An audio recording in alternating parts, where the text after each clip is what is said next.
झारखंड सरकार के 2 वर्ष पूरे होने पर पूर्व मुख्यमंत्री बाबूलाल मरांडी ने सरकार को सभी मोर्चों पर पूरी तरह विफल बताया है।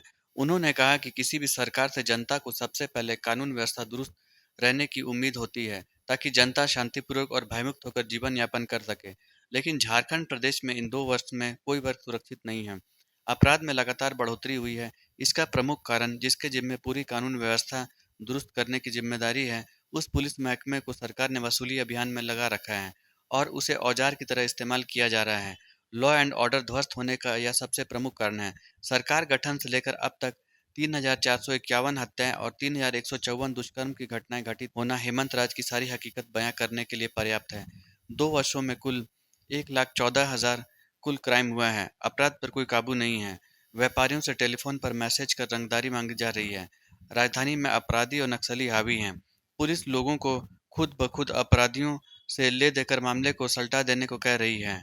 अब आप समझिए कि राज्य की क्या स्थिति है। लोग हताश और निराश हैं। अब तो यह स्थिति कि लोग पुलिस को कोई घटना बताना तक मुनासिब नहीं समझते।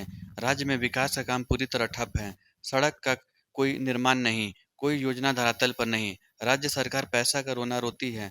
राज्य के पैसे की बात तो छोड़िए, केंद्र का पैसा खर्च करने में सरकार विफल साबित हुई है। दिसंबर तक बजट का मात्र लगभग 35% खर्च होना झारखंड सरकार की इच्छा शक्ति को बताने के लिए काफी है। काम भी हमें करना, ताकि लोगों को हमारे प्रति विश्वास बढ़े। इस काम को हम सब लोगों को करना पड़ेगा, तभी ये सरकार की योजना वहां तक पहुंच सके। आज आप देखते होंगे किस प्रकार से साड़ी धोती सरकार बांट रही है, लेकिन वो क्या है, एकदम घटिया दर्जे के, निम्न स्तर के, निम्न दर्जे के जिसको कहते हैं। लेकिन हमें आवाज उठानी पड़ेगी। ये सब भ्रष्टाचारी है, गरीबों की हित की ये योजना नहीं है। आज देश के प्रधानमंत्री नरेंद्र मोदी जी ने भ्रष्टाचार को समाप्त करने के लिए डीबीटी के माध्यम से पैसा गरीबों के खाता तक भेज रही है। लेकिन झारखंड सरकार जो पहले गरीबों के खाते में पैसा जा रहा तो उसको भी बंद करके अब सामान को परचेज करके वो भी बांट रही है, ताकि उसे कमीशन मिल सके। तो इसलिए आज जरूरत है हमें कि सभी मोर्चों को हमें देखना है उस क्षेत्रों में कि भाई कौन कौन योजना, किस प्रकार की योजना, उस योजना की अगर गलत है और गलत हो रहा है तो उसको हमें विरोध करना चाहिए और जनता को यह पता चले कि किस प्रकार से इस राज्य में सरकार लूट रही है या लूटने में लगी हुई है। ये हम सब लोगों को करना।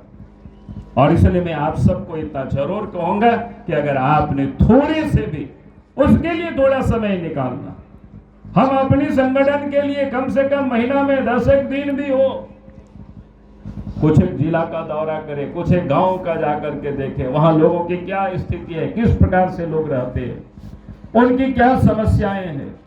हम उन समस्याओं को लेकर के अगर हम लड़ाई लड़ेंगे तो मैं निश्चित रूप से कह सकता हूं कि सरकार भी परेशान होगी, या तो सरकार सुधरेगी या तो फिर सरकार देखेंगे कि वो भाग खड़े होंगे।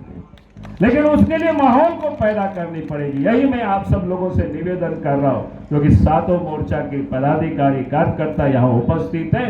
इतनी बड़ी यहाँ ताकत है, इतनी बड़ी हम सब यहाँ उपस्थित हैं। हम सब लोग इस संकल्प को लेकर के जाएं, एक निश्चित रूप से अपने आसपास के, अपने आस पड़ोस में एक रचनात्मक, यानी लोगों को सरकार की, केंद्र सरकार की योजना है उसका लाभ उनके यहाँ तक पहुंचे, उसके लिए हम सब लोगों को निश्चित रूप से मेहनत करना, परिश्रम करना है। यही निवेदन और यही अपील के साथ ही मैं अपनी बातों को समाप्त करता हूँ। बहुत बहुत धन्यवाद। ये आवाज हर घर में लाती है खुशियाँ। ओएसएस फर्टिलिटी देते हैं आपको खुशियाँ नए मेहमान के आने की। आज ही आइए, स्कैनिंग और कंसल्टेशन का फायदा लीजिए। OSS fertility, above Tata Motors, Bariatu.